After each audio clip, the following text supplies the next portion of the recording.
رسول الله صلی الله علیه و سلم بعض مردم میفرسته به بنو قریظه و دستور رسول الله صلی الله علیه و سلم است که لا یصلین احدکم العصر بنی قریظه، یکی از شما میگه نماز عصر ادا نکنه مگر در بنو قریظه. خوب به این توجه باش. رسول الله صلی الله علیه و سلم زنده است، رسول الله صلی الله علیه و سلم زنده است. امر صادر میشه به صحابه که به منطقه بنو قریظه سفر کنیم، مسافه خیلی کم بود، زیاد مسافه نبود، منطقه بنو قریظه سفر کنیم و یکی از شما نماز دیگر ادا نکنه مگر در بنو قریظه. اینا وقتی که سفر میکنن سوی منطقه بنو قریظه در نیمه راه میباشن یا در نزدیکی منطقه بنو قریظه میشن، میبینن که آفتاب یک شکل به خود گرفته که چی کنن؟ غروب کنه آفتاب و تا بال نماز دیگر ادا نکردن. در اینجا در ببینن در اینجا اختلاف بین صحابه رخ میده. اختلاف به این رخ میده که بعض صحابه میگن که ما باید نماز ادا کنیم، چرا به این خاطر که نماز قضا میشه و هدف از رسول الله صلی الله علیه و سلم این نبود که ما حتما ولو که نمازم قضا شه ما باید خدا به چی برسانیم بنو. هدف رسول الله این بود که شما به سرعت خدا برسانید. هدف از حدیثی بود که شما خدا به سرعت لو منطقه خدا برسانید. بعضی کسا گفتن نی، هدف رسول الله این بود که ولو نمازم قضا شه ما باید خدا چی باید برسانید بنو قریظه، این نماز قضا شه به اونجا میخوانه. دی صحابه در زندگی رسول الله اختلاف کردن، هدی نماز ادا کردن هدی نکردن. رفتن بنو قریظه رسیدن، باز وقت رسول الله آمد و رسول الله حکایت شدیم ایده یک حادثه رخ داد. رسول الله گفت که هر دو طائفه، هر دو دسته کش در ثواب هستند. یعنی کسایی که گفت هدفی بود که ما خدا به این برسیم، کسایی که بود هدفی بود که نه خدا برسیم. ببین در اونجا صحابه که دیگر تکفیر نکردن، صحابه که دیگر نگفتن که تو مبتدع هستی یا تو فاسق هستی، مطلقاً چیز رخ نداد. اصل ما در اسلام همیشه بیستیم که اسلام همیشه در مسائل اختلافی فقهی این همیشه باید داشته باشه، مناسب قاعده پشتنی باشه. در مسائل اختلافی، مسائل که اختلاف فقهی داشته باشه، مسائل اختلاف فقهی در این مسائل که در اسلام گنجایش وجود داره. صحابه بین خود اختلاف داشتن بسیار مسائل، یعنی بعد از وفات رسول بعضی مسائل آمد صحابه بین اختلاف پیدا کردن. مثلا بگونیم مثال در قضیه میراث مادرکلان، کسی که مادرکلان زنده باشه میراث میبرن نمیبرن، قضیه رو بگی سجد قضیه نمیفهمید. بازو باش صحابه را جمع کنم، صحابه پرسان کنم. همچون بعض قضایا مثلا بود که بر عمر بن خطاب معلوم نبوده، دیگه صحابه پرسان مثلا میکرد. یعنی قضیه ای که مثلا وقتی که رسول الله صلی الله علیه و آله در یک جایی که در سرزمینی که طاعون میآید لو شما داخل نشین و کسیم که در اونجا میباشه اونجا باید بیرون نشن. این عمر بن خطاب نمیفهمید. وقتی که در شام رسیدن نزدیک شدن در منطقه شام، در اینجا اول آورده شد عمر بن خطاب ما اینجا طاعون آمده با صحابه را جمع کرد که چی کنیم؟ بعد عبدالرحمن بن عوف که مجلس اصلا میشنیدیم در سرزمینی که طاعون به شما داخل نشین و اونجا کسی بیرون نشن. پس عمر بن خطاب عقب نشینی کرد به خاطر حدیث رسول الله صلی الله علیه و آله. در مسائل فقهی اختلاف گنجایش دارد، گنجایش وجود داره. در بعضی مسائل که از اختلاف تنوع است رسول الله یک کار به چندین قسم انجام دادن. در بعضی مسائل ضعیف و قوی وجود داره. مثلا بگونیم مثلا این مسئله ضعیف است، این مسئله قوی است. حالا در این مسئله مثلا که بعضی کسا مثلا در وقت خواندن نماز مثلا که دست زیر ناف میمانه، که دست سر سینه میمانه، یکی دست بین ناف و بین سینه میمانه، یکی دست باز میکنه. مقصد مشیعه نیست، مقصد مالکی است. این دایره اهل سنت جماعت امام مالک اگر روایت نمی است بلکه کار مذهب مالک به مالک به همراه می است که باید دست باز نماز خوانده شود. در همچون مسائل موقف یک مسلمان باید چی باشه؟ موقف مسلمان همی است در همچون مسائل. اولی که یکی است که انسان در ده اجتهاد میرسه. یک انسان مثلا جاهل آدم گفته میتونه که بعضی مسائل شرعی رو درست نمیتونه مثلا استنباطی که پاک. اصل در اسلام همی است که انسان اسلام میخواد تعصب از تو دور کنه. تعصب در اسلام مطلقاً گنجایش تعصب به اسلام داره. من ایس دین ما به اسلام متعصب هستم، در این شک نیست. اما ما مذهب مثلا بگونیم مثال ابو حنیفه رحمه الله، امام شافعی رحمه الله، این مردمان که هستند اینا ائمه دین است، در این شک نیست ائمه. خب آره مثلا سوال به این پیدا میشه که مردم قبل از ابو حنیفه رحمه الله در کدام مذهب بودن؟ مثلا مردم قبل از امام شافعی اجرا که رسول الله بین امام حنیفه و امام رسول الله صلی الله علیه و خیلی مسافه زمانی است، یعنی 80 سال 70 سال مسافه زمانی است. اصل به این است که رسول الله صلی الله علیه و وفات میکنه، که وفات میکنه صحابه خو در علمیت فرق میکردن.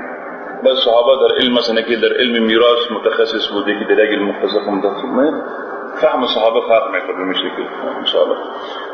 بعد از این آهسته دایره اسلام که وسیع شده رفت، در این وقت چیزی به نام مذهب وجود نداشت. من ایسی مذهب که من پیرو فلانی هستم پیرو فلانی. صحابه اول رسول الله صلی بود کلگی مصدر تشریح بود، پرسان میکردن خلاص. بعد وفات رسول الله صلی الله علیه و صحابه آمدن، مردم صحابه پرسان میکردن، به خاطر اینا کسایی بودن که با رسول الله صلی الله علیه و بودن. بعد از صحابه تابعین آمدن، کسایی که در مجال صحابه بودن. در اینجا بعض مسائل جدید بروز کرد که در آن شکل نص وجود نداشت از قرآن و سنت. باید حتما در اجتهاد و قیاس صورت میگیرد. در همچه مسائل خامخا اختلاف رخ میده، مثل که حدیث رسول الله صلی الله علیه و آله ببینیم دو برداشت. رسول الله میگه دو گروه که در ثواب هستند. برداشت از هوا مصلحت نیست. هر کس مناظر فهم خود برداشت میکنه. ابو حنیفه، امام شافعی، امام مالک، دیگه ائمه مذاهب خیلی بودن، امام اوزاعی رحمه الله اینا از خود مدارس خاص داشتن، مثل مدارس که شما داره، مثل فانتون مدارس خاص داشتن، این مسائل تدریس میکردن. همین شکل اینا همو فهم اجتهادی که از احادیث بیرون کردن من حیث مذهبی گنجاینده شد در کتاب. این نقل که در بعض مناطق مثلا کسی چون در اواخر در قرن 3 و 4 و 5 مردم اکثر از قرآن و سنت دورش نمیرفتن آهسته. این او شکل ازی آمد که مردم باز بمی بودن که اکتفا میکردن که با مذاهب اکتفا کردن. حالی سوال به این پیدا میشه که آیا تمام مسائل که ابو حنیفه رحمه الله استنباط کرده برداشت کرده آیا کلش صحیح است؟ یعنی 100% در حالی که اختلاف بین ابو حنیفه و شافعی وجود داره. نه، ما بیستیم که من حیث مسلمان ما بیستیم که ما ابو حنیفه، شافعی، مالک، احمد بن حنبل رحمه دیگر ائمه کثیر شدن. اینا ائمه دین هستند و کسایی بودن که الله عزوجل بر اینا قبول و پذیرش در امت این وقت از پذیرش در امت چی کرد؟ الله عزوجل نعمت برشان ارزانی کرد. خالص اول به این پیدا میشه که در تمام مسائل اینا چی هستن؟ در ثواب هستن. ما باید مثلا همیشه طرف مقابله باید بکنیم؟ نه. چرا؟ به این خاطر که غیر از رسول کسی معصوم نیست و همیشه اشتباه در فهم گپا می باشه. خب آل سوال به این پیدا میشه که مثلا اگر یک مسئله در مذهب حنفی یک مسئله رو میبینیم این مخالف مطلقاً مخالف با حدیث می باشه، نه؟ در این موقف یک مسلمان چی باشه؟ آیا موقف ما این باشه که مثلا ما ابو حنیفه رو بکوبیم؟ نه. ابو حنیفه رحمه الله کس این علما کس اینا مطلقاً مخالفت رسول الله صلی الله علیه و آله هدفشان نبود. هدفشان این بود که خدمت به امت بود و خامخا پیشان در فهم حدیث بعض وقتا اشتباه خود به خود خطا صادر میشه. امام مالک رحمه الله نقل میکنه میگه که غیر از این صاحب همین قبر نیست، به قبر رسول الله اشاره میکنه. دیگر هر کسی سخنش گرفته میشه و در دیوار ضرر میشه غیر از رسول الله صلی الله علیه و سلم. این وقتی که مصادر شریعت پیش ما قرآن و سنت است، اجماع است، در قیاس که مسئله رسید حتما قضیه اختلافی جور میشه. مثلا بگونیم مثال وقتی که ماه مبارک رمضان فرض است 30 روز دیگه هیچ کس اختلاف نداره. این مسئله است که حتی ابو حنیفه و امام مالک ضرورت نداره به خاطر که منصوص در قرآن کریم است. در هیچ کس اختلاف نداره. نه 5 وقت نماز هیچ کس اختلاف نداره. اصلا بعضی مشکل به این است که عدم فهم از قرآن و بعضی مردم که مثلا مذاهب من ایس هدف و خود قرار دادن اصل خطر در اینجا انسان اشتباه دچار اشتباهشان در اینجا میشه.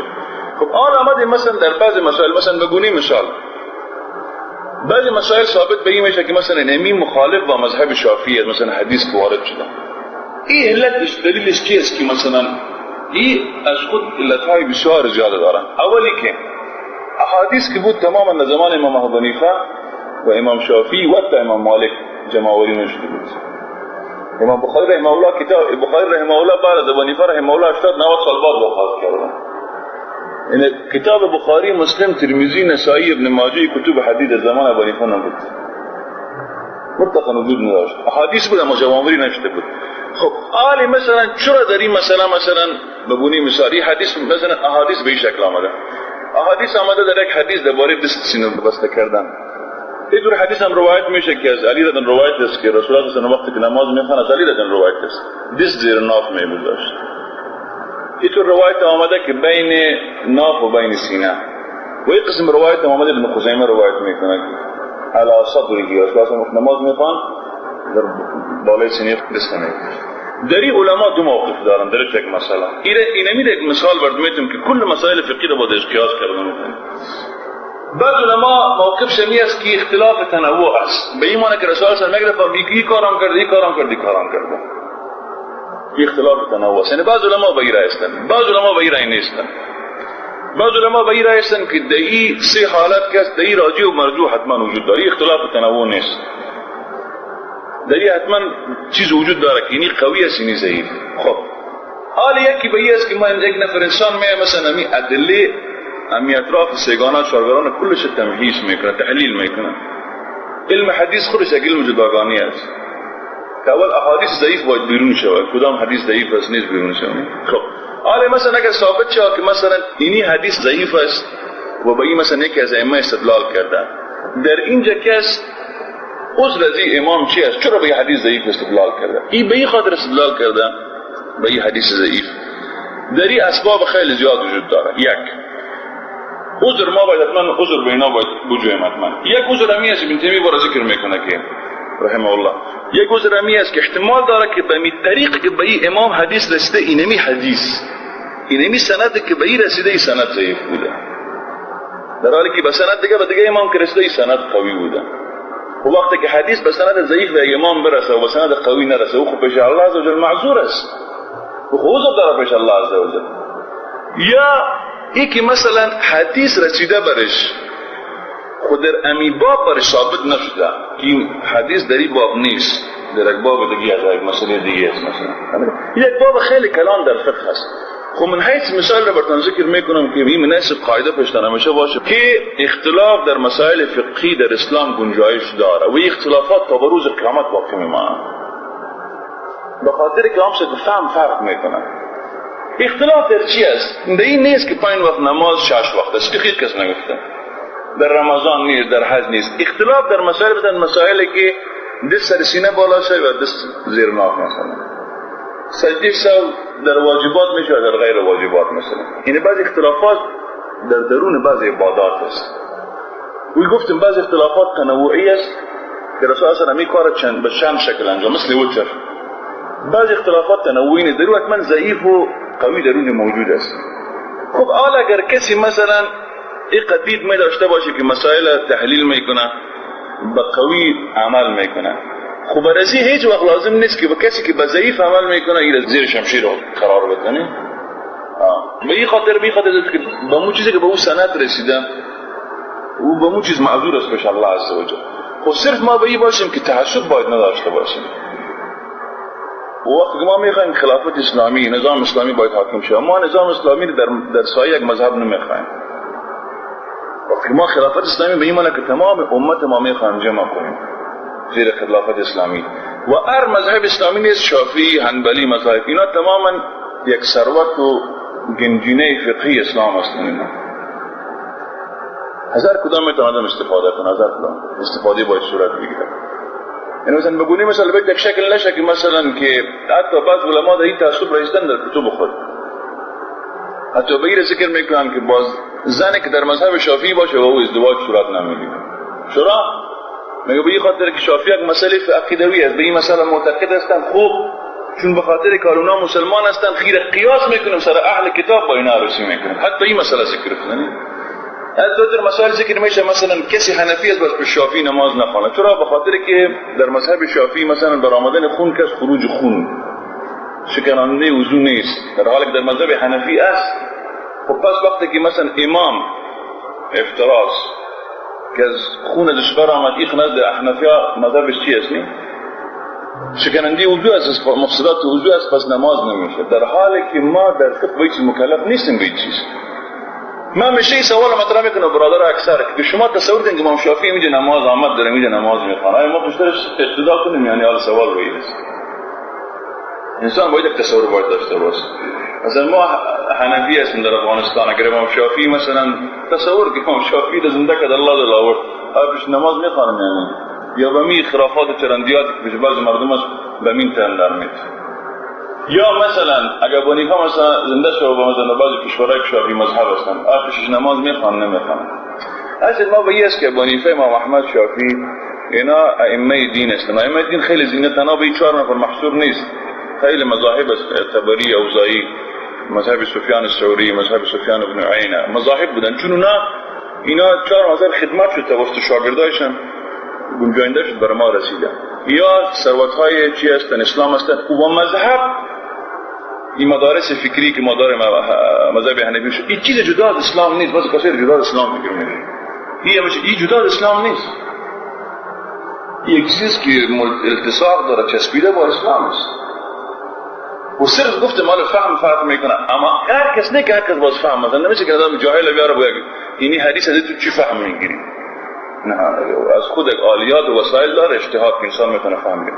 فهمیشه به این باشین که وقتی که از قرآن سنت و اجماع وقتی که مسئله به قیاس میرسه و بعضی اشکالات مثلا هست در بعضی دیگه خود به خود اختلاف پیدا میشه. اختلافات خود به خود دیگه بروز مثلا میکنه. مثلا بگونیم مثال یک اختلاف بسیار بزرگ ما میشه با اون مواجه هستیم. ماه مبارک رمضان هست. مثلا در این برادرایی که در این منطقه زندگی میکنن در پاکستان، هندوستان، اینا اکثر به می هستن که ما رویت محتاب در هر کشور که همون معتبر است. مثلا ما مکلف به این نیستیم کسایی که مثلا در افغانستان روزه میگیرن ما به اینا روزه بگیریم. نه، رسول الله صلی الله علیه و آله میگه که به رویت محتاب و دیدن محتاب شما روزه بگیرن، هلال روزه بگیرن و با اون شما چی کنین؟ عید کنین، نه افطار کنین. خب حال سوال به این پیدا میشه که یک رای در امی است که نه، اگر در مشرق هم اعلان شود روزه باید اهل مغرب باید روزه بگیرن. این دو مذهب فقهی است که در صحابه موجود بود. اختلاف در صحابه این مسئله موجود. مثلا بگونیم مثال حدیث بخاری است که ابو کریب از ام الفضل ورفقین فرستاده بود بچی به شام، آمد بشه ابن عباس رضی الله عنهما در مدینه، در مکه در مدینه آمد. ابن عباس وقتی که در مدینه رسید اینا رو عید نکرده بودن. وقتی که رسید گفت که امروز باید شما عید میکردن. چرا؟ بخاطر که معاویه خلیفه معاویه خلیفه بود و در معاویه خلیفه در دمشق خود کرده بود. امروز باید اونا عید ناس مساجد شما باید کنیم. گفت نه. گفت اونا چه وقت دیدن هلاله؟ گفت در شب جمعه دیدن. گفت ما در شب شنبه دیدیم هلاله. ببینین این ابن عباس است اونجا معاویه خلیفه است. گفت نه، گفت معاویه کس در شب پنجشنبه دیدن، ما در شب شنبه دیدیم، ما فردا عید میکنیم، ما نمیکنیم. از ابن عباس روایت میشه چیزی. قول ابن عباس کسی است که رسول الله صلی الله علیه و وقتی که برگفته بود که اللهم علمه التأویل یا تفسیر کتاب الله رو برش الله گفته بود بیاموزن. این دعای رسول الله بر ابن عباس است و ابن عباس به نام ترجمان القرآن میگن. بزرگترین مفسر در صحابه میست ابن عباس رضی الله عنه. با اینکه وقت رسول الله فقط عمرش خیلی خرد بود. در این حالت ابن عباس این موقفش است، معاویه در اونجا این موقف داره. معاویه موقفش است که ما شب جمعه دیدیم، اینا میگن ما شب شنبه دیدیم. خب حال موقف یک مسلمان چه موقف مسلمانی است که مسئله فقهی است در این گنجایش داره. مثلا بگونیم مثلا ما در کشور زندگی میکنن که اکثر اهلش روزه میگیرن مثلا با دیدن محتاب، دیگر رویت دیگر مناطق معتبر برشان نیست، خلاص من با اینا روزه میگیرم. خروج عن الخلاف، اختلاف میفهم خدا بکشم. وقت اختلاف همیشه چیز زشت بوده که آدم اختلاف همیشه کنه. اگر دیدم که اکثر مردم به می هستن نی، حتی اگر ترک وقتی مثلا میشه که ما مذهب ما امی است که نه ما داریم باید روزه بگیرم، حتی بعض وقتا انسان میشه که از بعض مسائل در رای مرجوح میری. چرا؟ بخاطر که وحدت مسلمانان رو نگاه میکنی.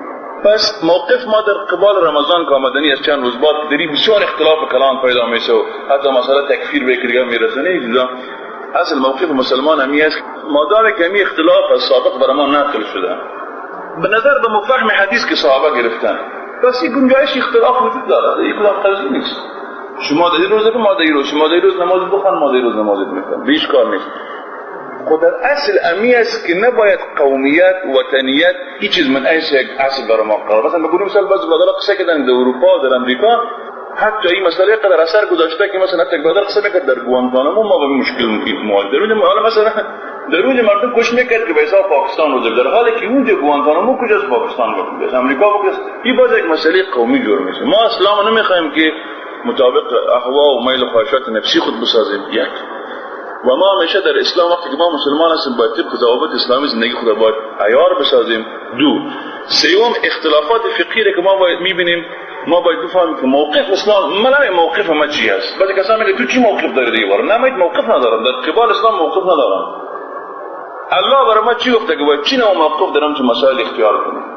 وقتی برادرم در پالی مثال میشه دست بستر سینه ماندن و ما دست بزیر ناف ماندن، چی مشکلی؟ مثلا چی کنم؟ شمشیر بکشم گردنش بزنم؟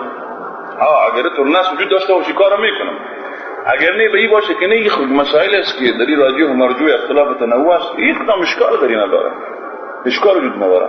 واسه خود این یک چیزی است که ما کوشش کنیم که در این چیز خود تربیت باید مردم باید صورت بگیره، به این حالت باید برسن و ما وقتی که مشکل به هوا و میل خود جور کنیم، هوا و میل خود جور کنیم، باز خود به خود اشکالات باز پیدا میشه. مثلا بگویی مثال یک حدیث را به ابو حنیفه رحمه الله جور کردن بعضی احناف متعصب و این حدیث که دو بخش داره در یک ببینید. در حدیث میگه که در امت ما کسی پدیدار میشه کچراغ امت ماست، نامش نعمان ابن ثابت است. ببین ابو حنیفه به دروغ ضرورت نداره. یک نفر متقی و پرهیزگار کسی که الله برش قبول در امت انداخته و اکثر اهل سنت فعلا تابع مذهب حنفی هستند، او به دروغ ما تو ضرورت نداره. خب این حدیث یک تکمیلی دیگه هم داره. در حدیث باز میگن که در امت ما کسی ظهور پیدا میکنه که ضررش از ابلیس هم زیادتر است، نامش محمد ابن ادریس است، یعنی مقصد امام شافعی واسه. ببینید تعصب با کجا کشانده شده که تو که پیرو امام که هستی او را بهتر حالت مثلا برسانی. در مقابل امام شافعی المطلبی القریشی امام بزرگوار وی گزارش از ابلیس هم زیادتر است. یا مثل که از ائمه میگه، از ائمه متعصبین در کتابش میگه هر حدیث و هر آیتی که مخالف مذهب ما باشه یا منسوخ است یا مؤول است یا نمیدانم قسم است یا قسم است. خب آن مشکل به این پیدا میشه که نه، برای ما میزان قرآن و سنت است علی فهم سلف، نه فلان و فلان و فلان. برای ما ابن عباس با کسی مناظره میکرد در یک خاتمه میتونم با سوال دیگر استقبال میکنم. ابن عباس با کسی مناظره میکرد در یک مسئله، برش میگفت که قال الله و قال الرسول، الله و رسول میگه مثلا، برش گفت که الله و رسول خودم خو ابوبکر و عمر ایتو میگن، بگو ابوبکر و عمر تو میگن. ابن عباس گفت قسم بالله، گفت ما میترسیم که سر تو سنگ نباره، سنگ از آسمان. گفت ما برای تو بگم والله و رسول میگه، تو نمیگه ابوبکر و عمر میگه، این عجیب خبره. ما با تو میگم که الله و رسول میگه، تو برای ما میگه. مثلا میگه عمر رضی الله عنه در مجلس صحابه میخزه میگه من تهدید مهر میکنم، به زنها یک مهر تهدید میکنم، تهدید شوم. روایت این شکل میگه تهدید مهر میکنم. بعضی کسا میگن روایت ضعیف است، خب به هر حال دیگه استدلال شده میتونه. میگه بعضی کسا میگن که مهر تهدید میکنم که مشکل ایجاد نشه بین مسلمانان وقتی که ازدواج گپا میکنن. ببینید یک زن عمر ابن الخطاب، کسی که در یک راه میره شیطان راه چپ میکنه از راه دیگه میره، کسی که رسول هم گفته که از اهل جنت است عمر بن الخطاب نی، یک زن میخزه برش میگه که ای عمر چیزی که برای ما الله و رسول تحدید تعیین نکرده تو میکار کردن نمیتونی جایت بیسی. حتی عمر بن الخطاب میگه قسم بالله اگر میزن نمیبود میگه ما هلاک میشم. چیزی که الله و رسول تحدید نکرده که باید اینقدر مهر باشه، تو دیگه حق نداری تحدید تعیین کنی، آرام بجایت بیسی. یا مثلا به قضیه دی که وقتی که عمر بن الخطاب وقتی خلیفه میشه برای صحابه میگه اگر مکه شما انحراف کنم از راه چی میکنیم؟ یک کسی یک مرد پسر جوان شمشیر برون میکنه، میگه با این راستت میسازیم. باز یک مرد 24 سال خورده با عصا چوب خود بلند میکنه، میگه با این راستت میسازیم. عمر بن الخطاب میگه الحمدلله شکر است، جای شکر در امت محمد صلی الله علیه و سلم کسی است که وقت خلیفه منحرف شود او راست میکنه. و اسمت صحابه کسی قائل نبود. این قضیه اسمت تقدیس اشخاص مقدس ساختن، که یک وقت مشکل در جهاد افغانستان با رهبرای با مشکل مردم مواجه بودن، نه حتی این تقدیس اشخاص که بعضی کسی شخص مقدس جور کنه، هیچ چیز در اسلام مطلقا وجود نداره، هیچ چیزی نیست. فقط رسول الله صلی الله علیه و انبیا کسی معصوم است، نگه هیچ حتی صحابه معصوم نیستن از خطا، صحابه از خطاشون رخ میدن و کسی که بارز امام آمده باشه. کلانترین اسلام با این خیلی جنگیده. رسول الله صلی الله علیه و میگه که مرا در ما غلو نکنین، این از میگه مرا فقط بگوین که کی هستم، عبد الله و رسوله، بنده خدا و رسولش. باز رسول الله صلی الله علیه و میگه لعن الله اليهود والنصارى، لعنت کنه میگه الله یهود و نصارا را که اتخذوا قبور انبیائهم مساجد، قبر انبیاء خود مساجد ساختن. لعنت کنه میگه الله یهود و نصارا را. یعنی به این معنی که غلو در دین، شخصیات بلند ساختن نه که بخوانی که جامع المعقول من و المنقول، نمیدانم که یک القاب بسیار بزرگ یک نفر مطلقاً بیرون هم بلندش میکنی با آسمان هم. از این خاطر ببینن کسایی که همیشه غلو کردنی بیاد داشته بودن مثل قاعده، کسایی که در رهبرات یا در مذاهب غلو میکنن به مجرد که اندک انحراف میکنن باز انحرافشون خیلی خطرناک است. به پیاده دیگه کش از این رسول الله میگه هلك المتنطعون، مردم متشدد افراطی میگه هلاک شدن، هلاک. وی خوارج صفاتشون داد هلاک. غلو ما در دین نمیکنیم، نه در صحابه میکنیم، نه مثل شیعه علی و مثلا آل اسماعیلی به اعتقاد است که می غرش نیست، امروز عبدالبت ما بر حضوری میگه نیست آواز علی است. ببینید غلو در یک حالات میرسه. مثلا مثلا خمینی که میگه که ما ائمه ما یک مقام دارن که اون نه نبی رئیس نمیدونن، نه ملک فرشته رئیس نمیدونن. این غلو هست. ببینید در دین غلو هست. غلو در دین مثلا رئیس نمیدونن، به یک حالات مثلا میرسه. این چیز در اسلام مطلقاً مرفوض است. غلو در اسلام رسول الله صلی الله علیه و آله از این غلو بود که رسول الله صلی الله علیه و آله وقتی که معاذ بن جبل از شام آمد بر رسول الله سجده کرد. سجده عبادت نبود، گفت ما مردم شام دیدم که بزرگوار همیشه که تعظیم میکردن، گفت این کار دیگه نکنید. از این خاطر رسول الله صلی الله علیه و آله چقدر انسان متواضع وقتی که در مجلس داخل میشد در اونجای می نشست که اینجا خالی می بود. دیگه رسول الله صلی الله علیه و آله این منع میکرد، میگفت که اگر کسی بخواه که مردم برش برخیردن، یک کسی با نیتش همی است که در مجلس داخل شم حتما مردم باید بر ما بخیزن، فلیتبوأ مقعده من النار، میگو جای خود در اختیار کن، در جهنم در دوزخ اختیار کن. تکبر در اسلام نیست. ای که عالم و نجار و یفاق است، این کلگی انسان هست هم اگر پیش الله بزرگ محاسبه صورت میگیرن. ان اکرمکم عند الله اتقاکم، بهترین شما نزد الله متقی که است. ما تهدید کردن نمیتونیم که ما انسان ها تهدید کنیم، الا در بعضی مظاهر مثلا تهدید که متقی است. خب آن سوال به این پیدا میشه که وقتی این قسم مظاهر غلو است که اسلام با این مبارزه مثلا کردنه، حتی بعضی مظاهر صحابه میگفتن این مظاهر عجمی است، مظاهر عربی نیست.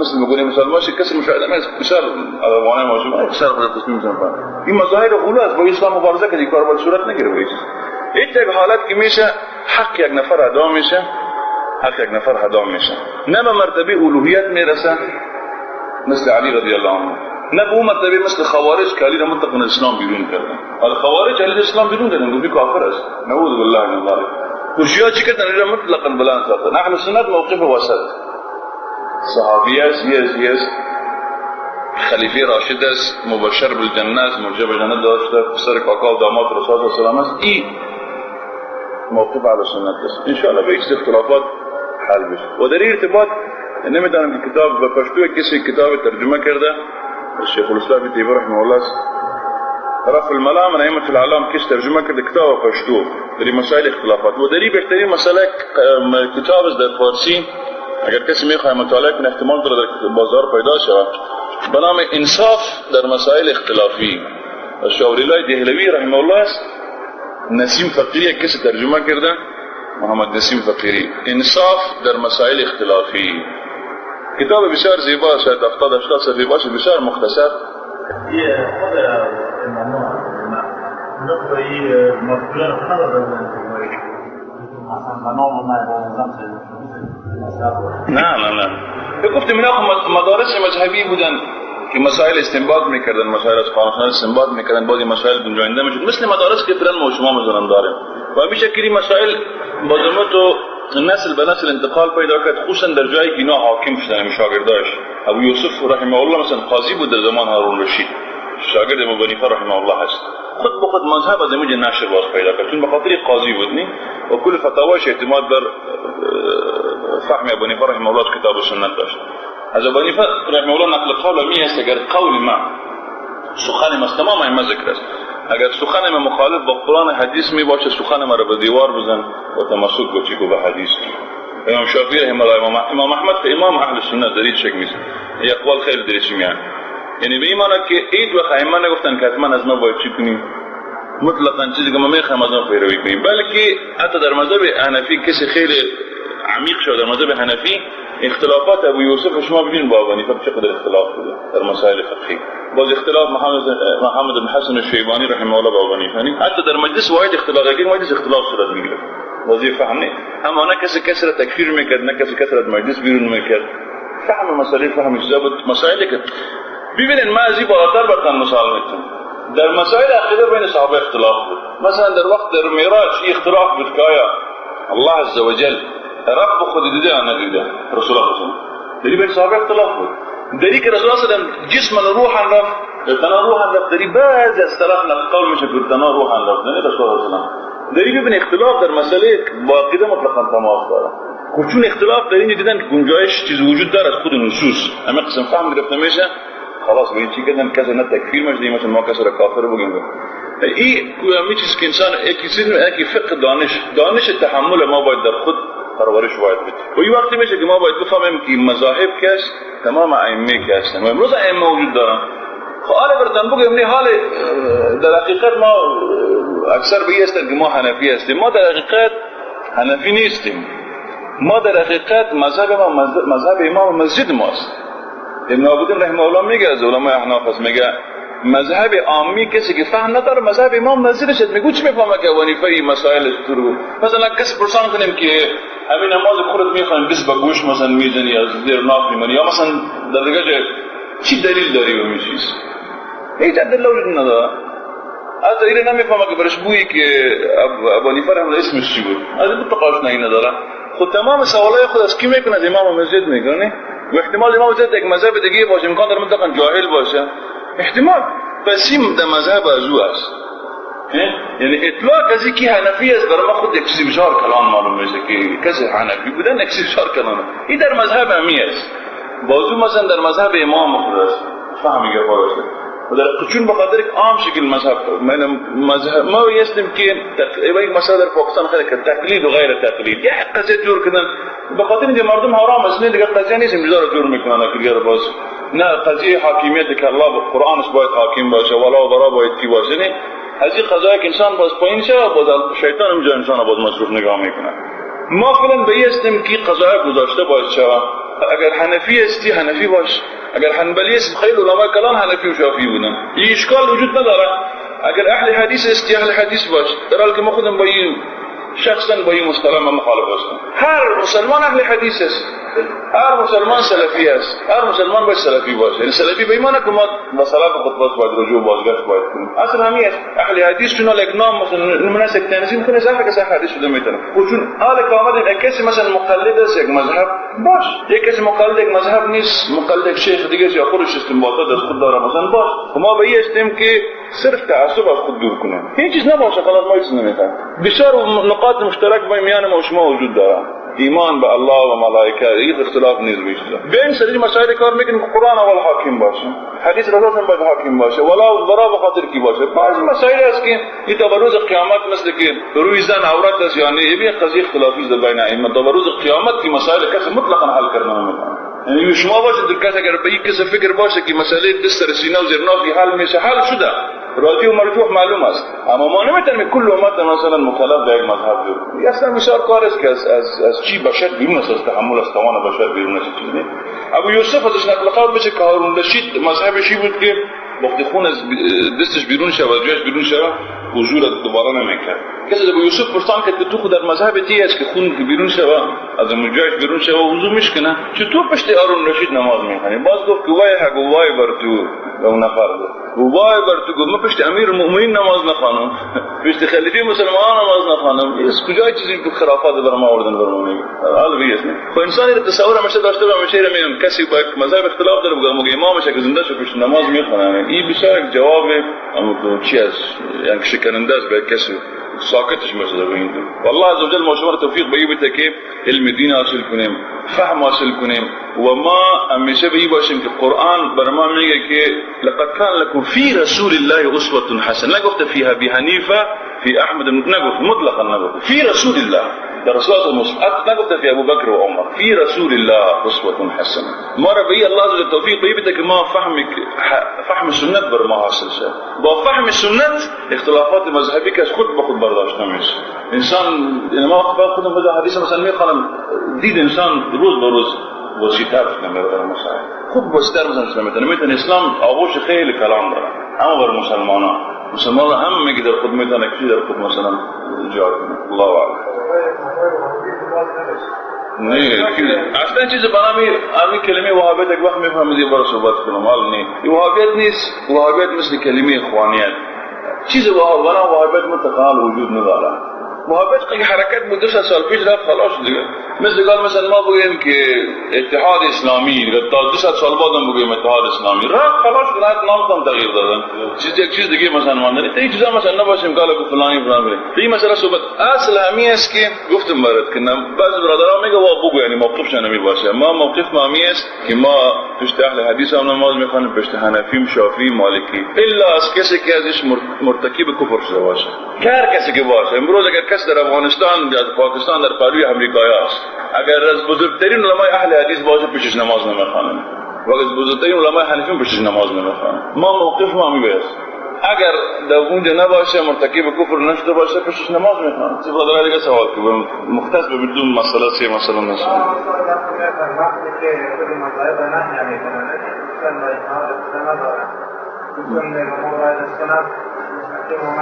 اصل همیشه استاد که در طرفین کس مردم متشدد پیدا میشه در یه چک نیست طرفین مردم افراطی داره از طرفین مردم مثلا بعضی کسایی هستن در برادرای اهل حدیث که افراط میکن بعضی کسا در ایشون هم افراط میکن اما اصل موقف یک مسلمان باید چی باشه ما نباید از این دو ترازو همیشه باید متاثر شویم همیشه موقف ما نباشه موقف باشه که در اقتصاد نیست به نام نوسان است همیشه یک شکل همیشه نداره این یک شکل باید ما نداشته باشیم نوسان باشیم یک بار با افراطی اهل حدیث یک بار با افراطی مقلدین نی ما من حیث مسلمان قرآن برای ما چی موقف عرضه میکنه که ما باید موقف باید داشته باشیم حتی در مقابل متشددین ببینن علی رضی الله عنه تکفیر کردن خوارج ما را الحدیث تکفیر نمیکنه عناقه هیچ کس تکفیر نمیکنه علی را تکفیر کردن گفتی کافر است خب وقتی که برش اول بردن گفتن که خوارج تو تکفیر میکنه گفت درباره خوارج چی موقف داری گفت اخواننا فی الدین بغوا علینا برادرای ما در دین هستن خلای ما بغاوت کردن گفت نفاق گفت منافقین نیستن گفت لا فروا من النفاق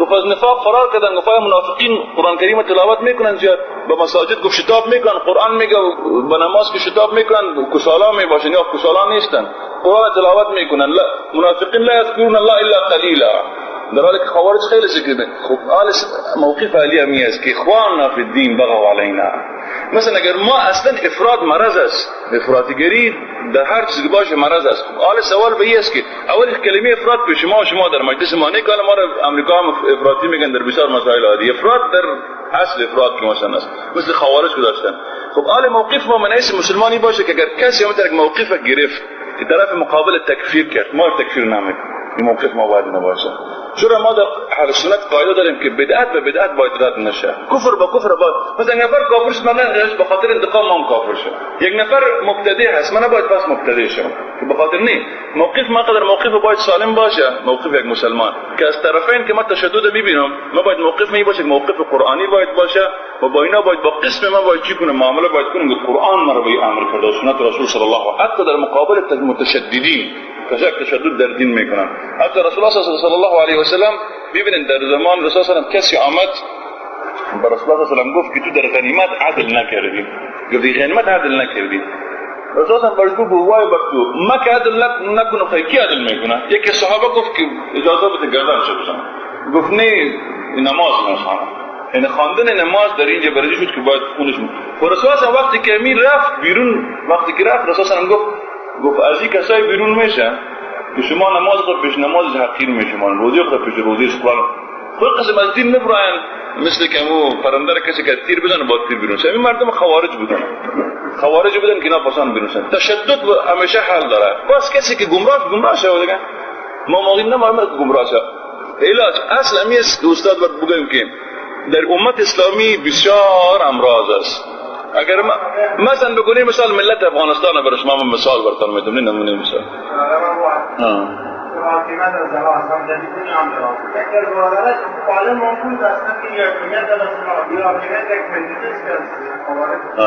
ان الحكم الا لله هل دلنيه بين الحكم الا لله كاس كلمه حق اريد بها الباطل كلمه حق صحيح القرانيه و مقصد خوارج باطل بود. حالا مثلا بگونی مثلا وقتی ما میگیم محاکمه دومتون خوارج مباشر ما که میگم دموکراسی کفر از یک پدیده شوم از یک چیز اصلا اسلام مطلقاً با این چی سازش نداره که با دموکراسی سازش کنه. این دلت بینه میکنه که من خوارج شدم. اسلام باید تطبیق شه.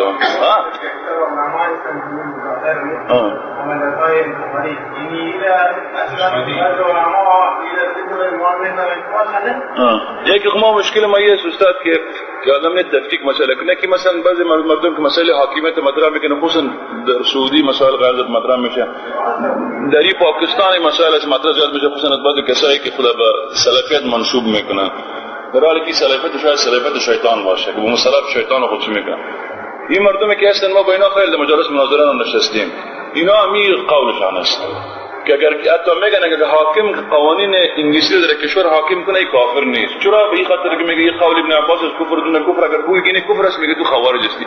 سرکار ما با این مردم در میدانهای جنگ است. اینا علمای شو هستن، اینا دو حالت دارن، یا جاهل هستن نمیدانن که نباید در این مجالس باید متصدی فتوا باید شود در مجالس کسی که نمیفهمه، یا کسایی هستن که متجاهل از طرف بعضی مردم گماشته شدن در مجالس، خصوصا با کسایی که با اینا ارتباط داره فعلا حال یک حرکت داری عام شکل در بعض سلفی‌ها در پاکستانی پیدا شده که چی است، یا مثلا عملیات استشهادی، عملیات انتحاری است.